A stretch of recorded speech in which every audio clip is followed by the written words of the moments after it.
Manchester వేదికగా జరుగుతున్న 4వ టెస్ట్ మ్యాచ్‌లో భారత జట్టు విపరీతంగా పోరాడుతోంది.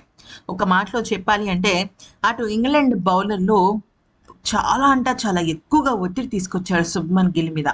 కానీ శుభ్మన్ గిల్ ఈసారి మాత్రం ఓడిపోతారు. ఖచ్చితంగా ఓడిపోతారు. ఇంకా నో డౌట్ భారత జట్టుకి 4 టెస్ట్ మ్యాచ్ ఓటమే అనుకునే ఆ మాటలు విని బాగా ఎక్కువగా ప్రభావితం చేశాయో లేదో తెలీదు కానీ ఊహించని విధంగా ఒక సంఘటన చోటు చేసుకుంది.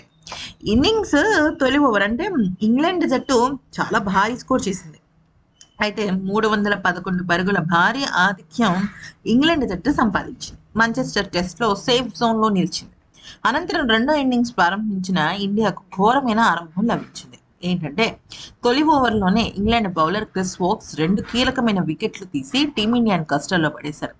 అయితే ఒకటిది జైస్వాల్ అదే ఊపు మీద ఆ తర్వాత బంతికి సాయి సుదర్శన్ ఇద్దరు కూడా తొలి బంతికి అవుట్ అయిపోయారు. ఇద్దరు డకౌటే. అయితే దాంతో ఒక్కసారిగా భారత జట్టుకు దిమ్మ తిరిగిపోయింది. వరుస బంతుల్లో వికెట్లు తీసిన వోక్స్ హ్యాట్రిక్ తీసుకునే అవకాశం లభించింది. ఆరో బంతికి గిల్ కోసం బెన్ స్టోక్స్ ప్రయోగాత్మకమైన ఫీల్డింగ్ ను సెట్ చేశాడు. ఒక్క ఫీల్డర్ ను తప్పితే మిగతా వారందరినీ కూడా సర్కిల్లోకి తీసుకొచ్చాడు. ఈ ఫీల్డ్ సెటప్ లో వికెట్ కీపర్ తో పాటు 5గురు స్లిప్ లో ఉన్నారు. అంటే లెగ్ స్లిప్ లో ఒకరు, షార్ట్స్ కవర్ లో మరొకరు, షార్ట్ మిడాన్ లో ఒకరిని అలా ఫీల్డింగ్ సెట్ చేసుకుంటూ వెళ్ళాడు. గిల్ పై ఒక్కసారిగా ఒత్తిడి పెరిగిపోయింది.